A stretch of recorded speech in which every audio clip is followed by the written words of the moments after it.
ಸಚಿನ್ ಪಾಂಚಾಳ ಆತ್ಮಹತ್ಯೆ ಮಾಡಿಕೊಂಡ ಪ್ರಕರಣಕ್ಕೆ ಸಂಬಂಧಿಸಿದಂತೆ ಡೆತ್ ನೋಟ್ನಲ್ಲಿ ರಾಜು ಕಪ್ನೂರು ಅಕೌಂಟ್ಗೆ ಹಣ ಹಾಕಿದ ಬಗ್ಗೆ ಉಲ್ಲೇಖ ವಿಚಾರಕ್ಕೆ ಸಂಬಂಧಿಸಿದಂತೆ ನಾವು ಸಚಿನ್ನಿಂದ ಯಾವುದೇ ಹಣ ಪಡೆದಿಲ್ಲ, ಬದಲಿಗೆ ಸಚಿನ್ ಅಕೌಂಟ್ಗೆ ನಾವೇ ಹಂತ ಹಂತವಾಗಿ 60 ಲಕ್ಷ ಹಾಕಿದ್ದೇವೆ ಅಂತ ಆರೋಪಿ ರಾಜು ಕಪ್ನೂರು ಸಹೋದರ ಪ್ರಕಾಶ್ ಕಪ್ನೂರು ಹೇಳಿದ್ದಾರೆ.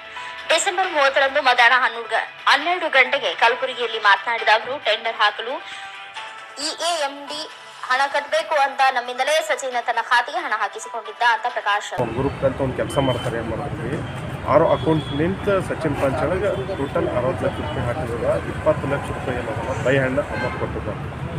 ಅದ್ರ ಸಲುವಾಗಿ ಸಚಿನ್ ಪಾಂಚಾಳ ಏನು ಮಾಡತ್ತಾನ, ಉಲ್ಟನೇ ಇವರೇ 1 ಕೋಟಿ ರೂಪಾಯಿ ಕೊಡಬೇಕು ರಾಜು ಕಪ್ನೂರು ಅಂತ ಹೇಳಿ ಡೆತ್ ನೋಡಿದಾಗ ಬರ್ದಾನ.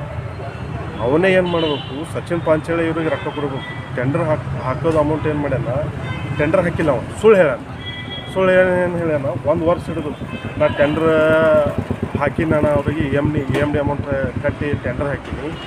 ಅದ್ರ ಸಲುವಾಗಿ ಅಮೌಂಟ್ ಎಲ್ಲ ಅಲ್ಲೇ EMD ಅಮೌಂಟ್ ಅಲ್ಲೇ ಅವ. ಇವ್ರು ಹಿಂಗೆ ಅದೇ ಕೇಳ್ತಾ ಬಂದರು. 1 ವರ್ಷ ಆಗ್ಯದ. 1 ವರ್ಷ ಹೆಂಗೆ ಯಾವ್ದು ಅಮೌಂಟ್ ಯಾವ್ದು ಕೆಲಸ ಓಪನ್ ಆಗ್ತದ, ಇಷ್ಟು ದಿನ ಹೋಗಲ್ಲ.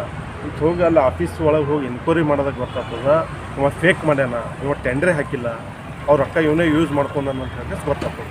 ಅವಾಗ ಏನು ಮಾಡ್ತಾರೆ ಗೊತ್ತಾದ ಮಾಡ್ತಾರೆ, ರಾಜು ಕಪ್ನೂರು ಏನು ಮಾಡ್ತಾರೆ, ಅದು ಅಮೌಂಟ್ ಏನು ಮಾಡ್ತಾರೆ, ನೀವು ಟೆಂಡ್ರೇ ಹಾಕಿಲ್ಲಲ್ಲಪ್ಪ, ಇದು ಅಮೌಂಟ್ ಏನು ಮಾಡಿದಿ, ಅಮೌಂಟ್ರೇ ಕೊಡು ನಮಗೆ, ಟೋಟಲ್ 80 ಲಕ್ಷ ರೂಪಾಯಿ ಅದ, ಅದು ಅಮೌಂಟ್ ಕೊಡು ನಮಗೆ ಅಂತ ಹೇಳಿ ರಾಜು ಕಪ್ನೂರು ಇವು ಅಮೌಂಟ್ ಅವ್ನು ಕೊಡೋವನಲ್ಲಿ ಅವು ಅಷ್ಟೇ ಕೇಳಿರ್ತಾರೆ.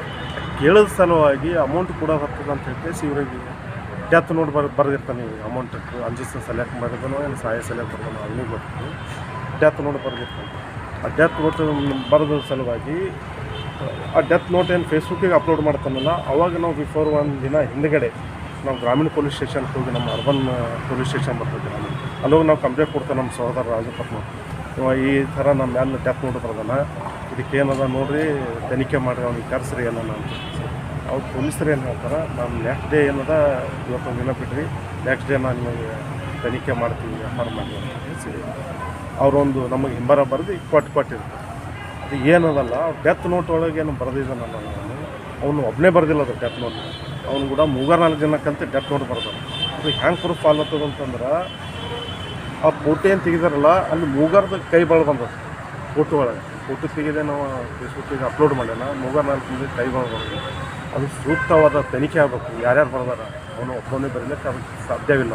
ಆ ಥರ ಏನು ಬರ್ದಾನ, ಪೂರಾ ಆ್ಯಕ್ಟ್ ಪ್ರಕಾರ ಬರ್ದಾನ, ಒಂದು ವಕೀಲರು ಬರೆದಪ್ಲೇ ಬರ್ದಾನ, ಒಬ್ಬ ರೇಟ್ರ್ ಬರೆದಪ್ಲೇ ಬರ್ದಾನ. ಸೂಕ್ತ ಕ್ರಮವಾಗಿ ತನಿಖೆ ಆಗ್ಬೇಕಂತ ನಮ್ಮದು ಒಂದು ಉದ್ದೇಶ.